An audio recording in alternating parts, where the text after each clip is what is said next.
14 اگست منانے کا جو طریقہ کار ہے وہ جاہلانہ طریقہ ہے بالکل۔ ہمارے معاشرے میں، ہمارے ملک کے اندر جشن آزادی کس طرح منائی جاتی ہے کہ فائرنگیں کی جاتی ہیں، باجے بجائے جاتے ہیں اور اسی طریقے سے فنکشن کیے جاتے ہیں، ناچ گانے کیے جاتے ہیں، اللہ کی کلّا نافرمانی کی جاتی ہے اور شراب کی محفلیں بھی عام ہوتی ہیں۔ یہاں تک خبریں ہیں کہ شراب کی محفلیں جمائی جاتی ہیں۔ سب کام ہو رہے ہوتے ہیں اللہ تبارک و تعالیٰ کی نافرمانی کے۔ اب انسان ذرا غور کرے کہ ملک پاکستان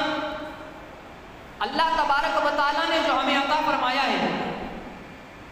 یہ عطیہ خدا بندی ہے، یہ اللہ تبارک و تعالیٰ کی طرف سے ہمارے لیے ایک انعام ہے۔ یہ اللہ تبارک و تعالیٰ نے یہ ہمیں نعمت عطا فرمائی ہے کہ ہم ایک ایسے ملک میں رہتے ہیں، ہمیں ایک اپنا الگ سے ایک ایسا ملک عطا فرمایا گیا جہاں ہم سر عام اللہ اور اس کے رسول کا نام لے سکتے ہیں، ہم اپنی عبادات کر سکتے ہیں، ہم روڈوں کے اوپر بھی محفلیں سجا سکتے ہیں، ذکر خدا، ذکر مصطفیٰ، ذکر صحابہ، ذکر اولیاء کر سکتے ہیں۔ ہمیں کسی قسم کی کوئی پابندی نہیں ہے، ہمیں قرآن کی تلاوت پر کوئی پابندی نہیں ہے، ہمیں نماز پڑھنے پر کوئی پابندی نہیں ہے۔ یہ ساری کی ساری کیا ہیں؟ اللہ تبارک و تعالیٰ کی ہم پر نعمت ہے کہ اس نے ہمیں یہ ملک عطا فرمایا۔ ہم تاریخ کو اٹھا کر پڑھیں، ہم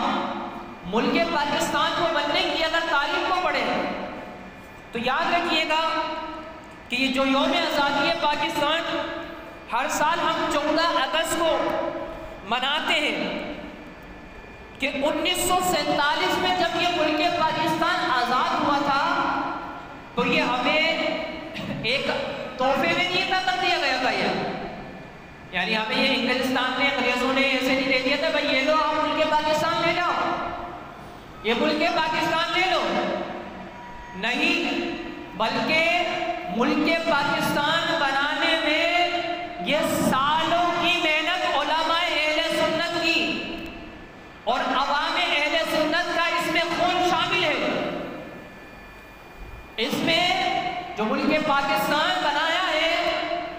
علماء اہل سنت نے اپنی جان کے نذرانے پیش کیے ہیں، نوجوانوں نے اپنی جان کے نذرانے پیش کیے ہیں، عورتوں نے، بچوں نے، بوڑھوں نے اپنی جان کے نذرانے پیش کیے ہیں۔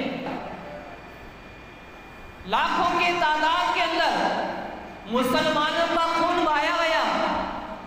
جب وہاں سے ٹرین آتی تھی تو دیکھا جاتا تھا کہ ٹرین کے اندر جتنے بھی مسافر ہوتے تھے کسی کا سر کٹا ہوا ہے، کسی کا پاؤں کٹا ہوا ہے، کسی کا ہاتھ کٹا ہوا ہے، اور تمام کی تمام ٹرین خون سے لدی ہوئی ہوتی تھی۔ اس طرح قربانی دی ہمارے مسلمانوں نے، علماء اہل سنت نے بھی قربانیاں دی۔ ایک انداز ہے وہ یہ کہ یہ خرافات کرتے ہیں، کوئی ایسا نہیں کیا۔ آپ کو کل جشن آزادی منانی ہے نا، ایسے منائیں کہ آپ قرآن کی تلاوت کریں، ہاں قرآن کی تلاوت کریں، شکرانے کی نماز پڑھیں،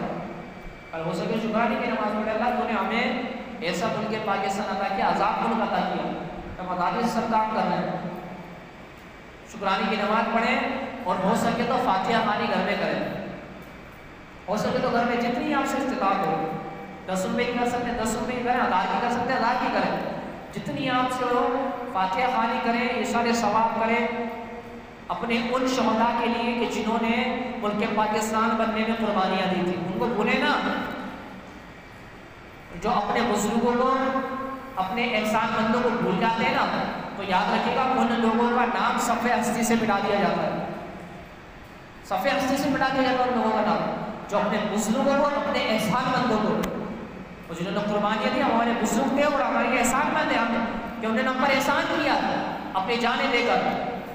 تو کل یہ کہ درود پاک کی کثرت کریں، قرآن کی تلاوت کریں، گھروں پر فاتحہ خوانی کریں، اسے گھر میں محفلیں سجائیں۔ تو اس طرح جشن آزادی